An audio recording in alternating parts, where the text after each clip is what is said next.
April is all about prepping those tootsies for summer.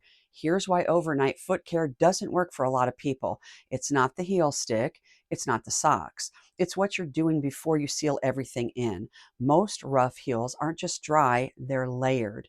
Dead skin, buildup, and that slightly grimy barrier that forms from daily life. So, when you slap on an overnight product, it can't grip, it can't sink in, and you wake up thinking that you wasted your time. But the fix is simple. Polish before you seal. In today's video, I'm making a Callus Control Pumice Polish Bar. That's a mouthful. That's designed to be that missing prep step, a daily controlled polish that cleans and smooths without shredding your feet. So your overnight products finally do what they're supposed to do.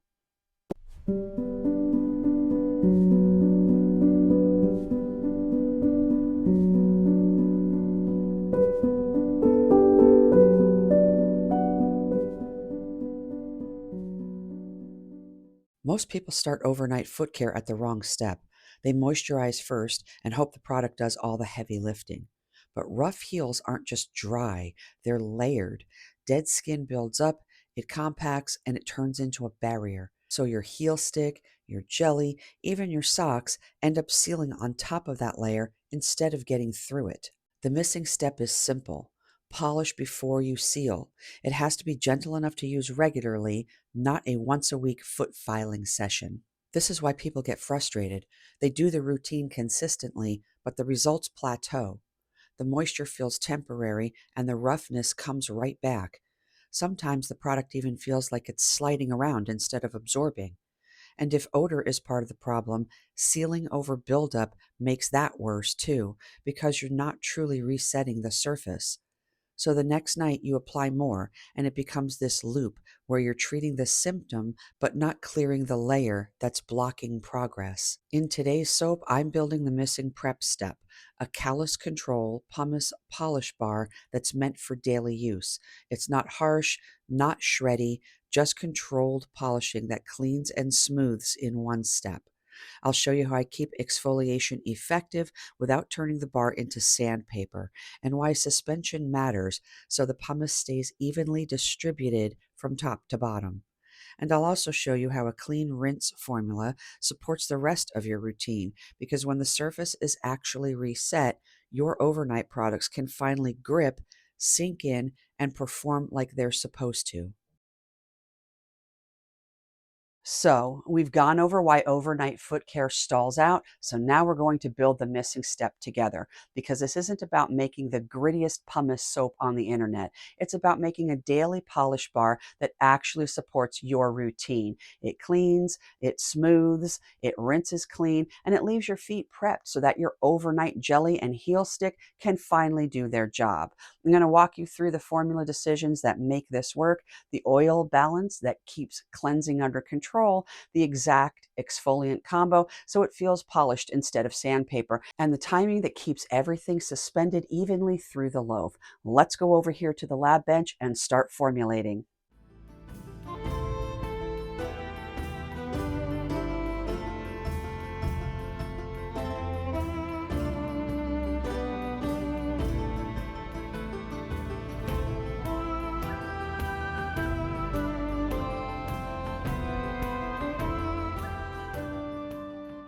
Before we even touch the lye, I'm going to go ahead and prep my add-ins, because that can slow you down later. Once the soap starts moving, you don't want to be fighting your powders or your colorants. So for exfoliation, I'm going to be using some fine pumice powder and also some bamboo powder.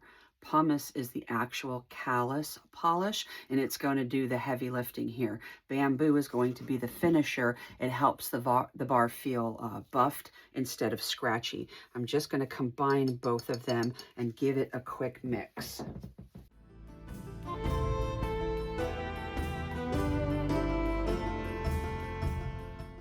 Go ahead and set this off to the side. Now we're going to be building the base of the bar. This is what decides whether this feels like a daily polish or like a stripping scrub. So in here, we've got some Crisco with Palm. This is the new Crisco, and I say that it's been out forever. literally forever, but it's the new Crisco that has the palm with it. And the reason why I decided to do that, I don't use lard or tallow. And I want my bar as white as I can get it, and Crisco will do that job. So this is the workhorse. It's going to give hardness, longevity, and it keeps the base lighter. Then we have some palm oil in here, and that is for structure. It's going to help the loaf set up firm and cut real clean. Down on the bottom here, can't really see it, but on the bottom there we're going to have some coconut oil. That's going to drive the bubbles and the cleansing, but it's controlled so that it stays a daily use bar.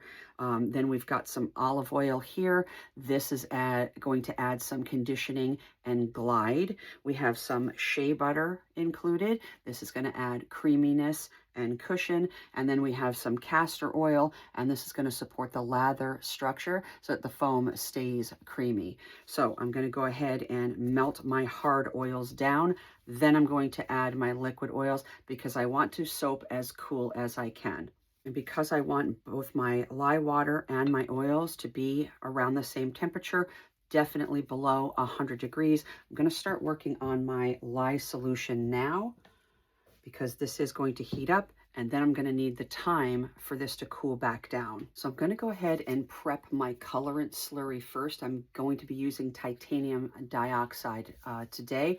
So I'm using water-soluble titanium dioxide, and I'm keeping it separate from the clay. So before I add any of my lye, I'm going to take a small portion of my distilled water and make a smooth titanium dioxide slurry. The goal is a perfectly even dispersion so that the base brightens cleanly with no specks and no streaks. So I'm going to take some of my lye water. I have not added my lye yet. It's just water. And I'm going to add that to my titanium dioxide and make a slurry. Again, this is water soluble. It doesn't really matter how much. You don't have to be precise when you're measuring out your water for this portion. Just enough to mix everything so you don't have a paste. You want to have a nice runny slurry. I'm just going to add it right back into this as soon as I get all my other ingredients in there. So just go ahead and get this going now so that we don't have clumps later.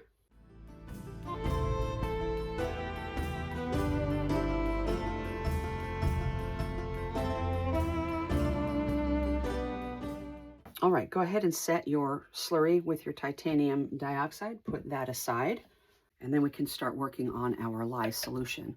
So I'm going to be putting lye into the water and not the other way around. So this is also where I'm going to be dissolving some of my tetrasodium EDTA. That's my chelator. It helps to reduce soap scum and improves how the bar behaves, in lots of different types of water, but in particular in hard water.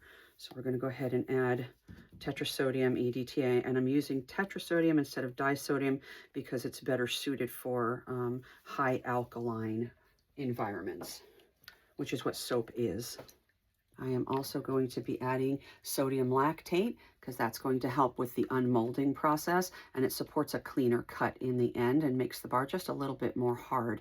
And this matters a lot in a powder-loaded loaf like we're making today. Lots of powders in this one. So in goes my sodium lactate right into my lye solution. All right, now we're ready to add our lye, so on go the goggles. Please make sure you are wearing all of your safety gear, your gloves, your arm protectants, obviously your goggles. I also have a hairnet on, even though I don't sell products anymore. I do give them away all the time, and so I'm always wearing a hairnet. You never know when your hair is going to fall all over the place. Anyways, in we go with our lye crystals a little bit at a time.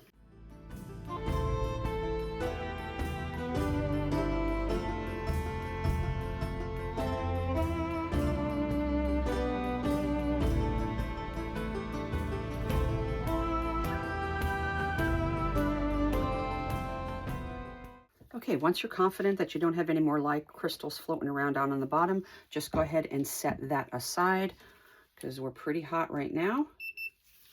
We need that to come down to below 100 before we can start mixing. So in the meantime, I am going to go ahead and take my hard butters and oils, and I'm going to go and melt those down. Then I will add my liquid oils. All of our hard oils have melted down already, so we're going to go ahead and add our liquid oils now.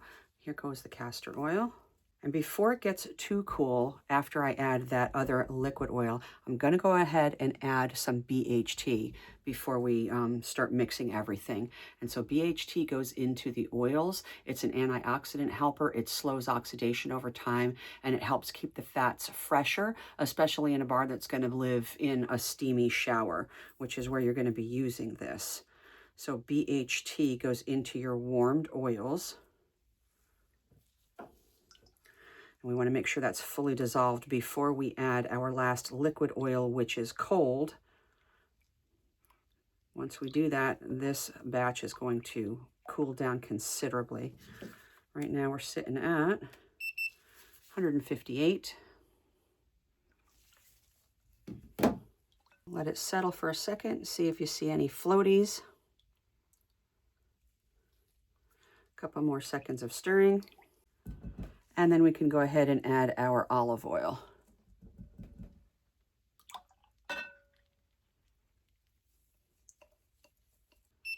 And now we're sitting at 131. We're still waiting for that lye to come down. In the meantime, I'm going to switch to a bigger bowl because I need working room.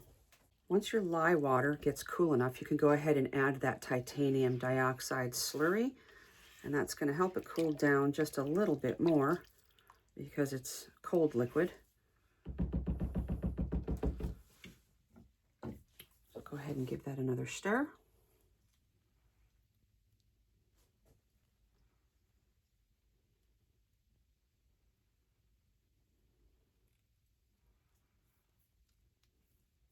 Looks good. Right into your lye solution.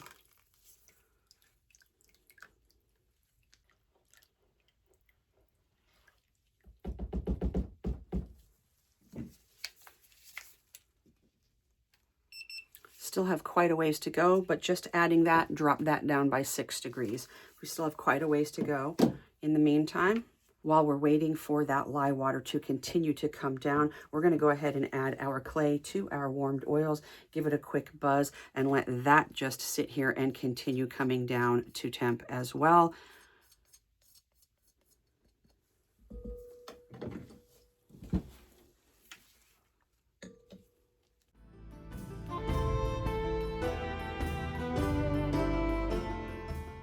Let's not forget about our slurry that we need to make with our pumice and our bamboo. So we're going to take some of these warmed oils and we're going to make a slurry.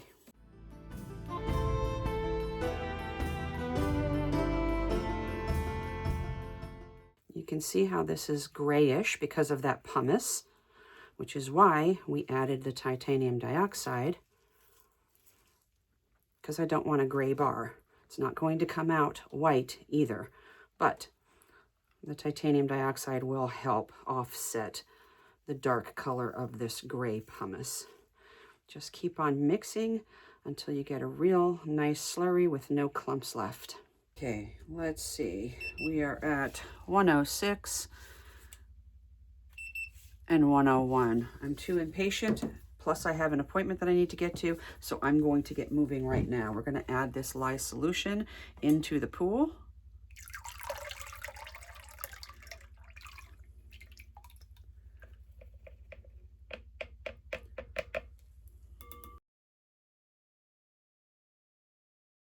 I do still have my goggles on. And I'll get in here for a quick couple bursts to bring this to emulsion, because I can see that the oils and the water are still separate. So let's bring this to emulsion. Couple of seconds, see if we are at emulsion. Looks like we are, which is good. Now we're going to go ahead and give those exfoliants a little stir and get those into the pool. Because the batter already has clay in the oils and it's got the titanium dioxide in the lye solution, everything is set to blend nice and smooth, so that when these exfoliants go in, I'm going to mix it just until the speckles are even. I don't want to over blend it. I want to keep everything in that pour window. All right, so here we go with our exfoliants. you could see your batter start to thicken up once you add those exfoliants in there. I'm going to add my fragrance last because I'm doing a 70-30 blend of fresh mint and eucalyptus from Midwest Fragrance Company, along with Coastal Rain from Brambleberry, and the notes on the fresh mint and eucalyptus from Midwest Fragrance says that it accelerates fast. So that's going to be the last thing that I'm going to go ahead and put into the batch here. But right now I'm just going to blend those exfoliants in by hand.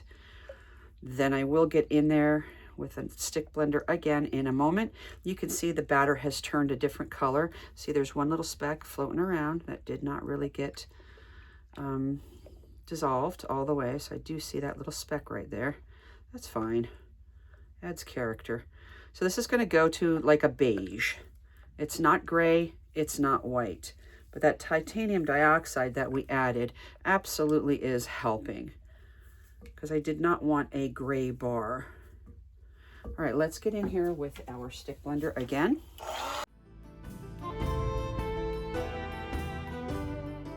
Remember, the hotter that you soak, the faster your batter is going to trace, and we don't really want that. So I see that everything is at a really light trace. I mean a light trace. And I'm going to leave it at that because, again, once I get that fragrance in here, according to Midwest Fragrance Company, there's a fast acceleration with that fresh mint and eucalyptus fragrance. So that's why I did a 70% on the Coastal from Brambleberry and only a 30% on the fresh mint and eucalyptus. But here we go. Fragrance oil into the pool. We're just going to blend by hand now. Get our mold ready. I have an extra mold off to the side because there is going to be overflow. And I can feel, by hand stirring, I can feel the thickness of the batter. It is, I would not call this accelerating, but it absolutely has thickened this batter up considerably. I can feel it. So we're going to go ahead and get this into the mold. We're not going to play around.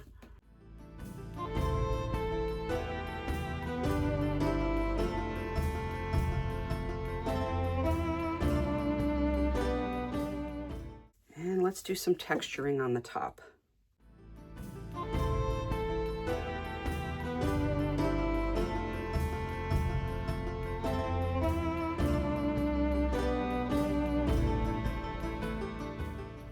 Give it a spray of some alcohol.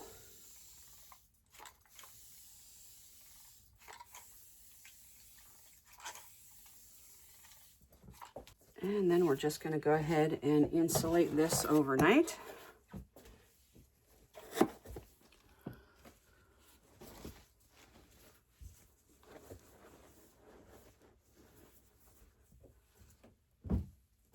We'll bring you back tomorrow when we're ready to cut. Okay, it has been about 18 hours. Let me push this away so you guys can see. It's been about 18 hours since we molded this. So I have since unmolded it, and we can see that there's nice, crisp, clean lines. We're going to go ahead and cut this in a second. And I just want to make sure that there's even speckle throughout. It's going to be very, very light because I used the extra fine pumice in this bar. So I just want to make sure that everything is even from top to bottom. There's no sink lines with any of that, no pockets, and a nice clean edge, which we do have. So let's go ahead and cut this. I'll move this back over here, and let's go ahead and cut this.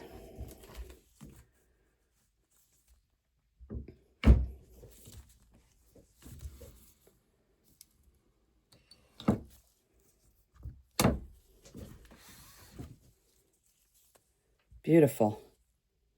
That is a beautiful bar of soap right there. I don't see any speckles, any clumps of that pumice or bamboo. There's no like sink lines or deep pockets or anything.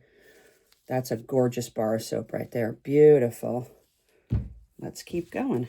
If you would like the full written tutorial on this with all the percentages, as well as a trace speed chart of the oils and butters that we all use in soap making, that is available up on my Patreon at the Saponification Station tier level member. Also, all of the soaps that I make here on the channel go out to my Saponification Station tier level members at the beginning of every month. So go over there and check it out.